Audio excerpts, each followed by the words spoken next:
Good morning, afternoon. My name is Timmy Dennehy, and today I'm going to talk about improving communication in hospital portering services, an area I've worked in for several years.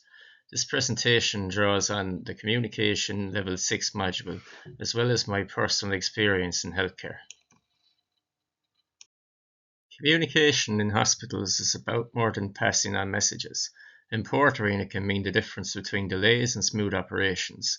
Good communication helps us better as a team, ensures patients get to their appointments safely, and keeps everything running on schedule. As a porter, how we say something is just as important as what we say.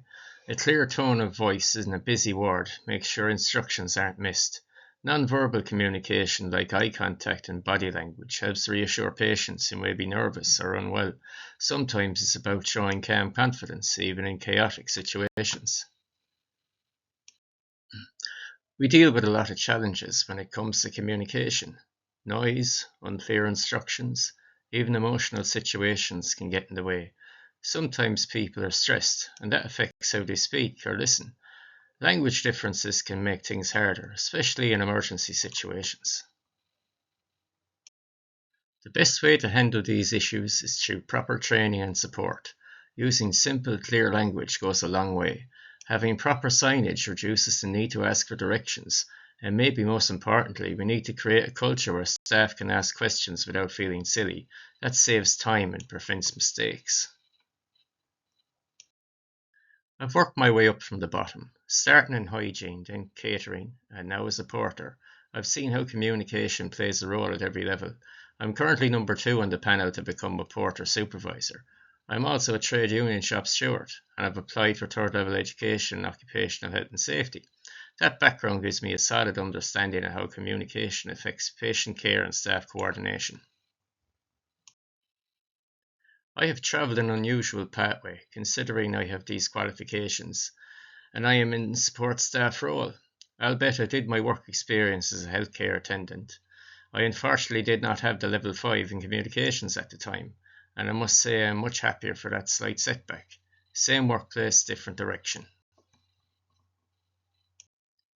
Even though I'm not a nurse or a doctor, I still impact patient care. Every support role, hygiene, catering, portering, contributes. Communication is what connects us all. Whether giving updates, responding to a call, or speaking to a nervous patient, it all matters.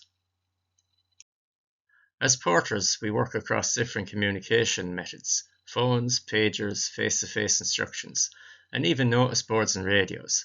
Each one has to be accurate and timely, or it causes delays and confusion. Misheard or unclear messages can cause real knock-on effects, especially when patients are involved. Body language, known as kinesics, plays a big role in our job. A porter doesn't just push a trolley. We're often the last person a patient sees before surgery or after a diagnosis. A calm presence, steady eye contact, or a reassuring nod can mean a lot. Emotional intelligence helps us read between the lines. Patients may not say they're afraid, but you can tell by how they sit, look at you, or avoid eye contact. Knowing how to respond without escalating stress is a big part of the job.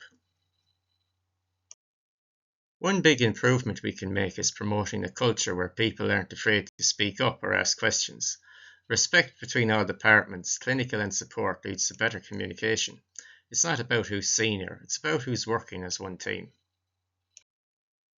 To sum up, communication isn't just a skill, it's part of patient care. Clear instructions, compassionate tone, and well coordinated teamwork make a real difference to outcomes and experiences in hospitals. Thanks for listening. I'm happy to take questions or discuss how communication in support roles like portering can continue to evolve.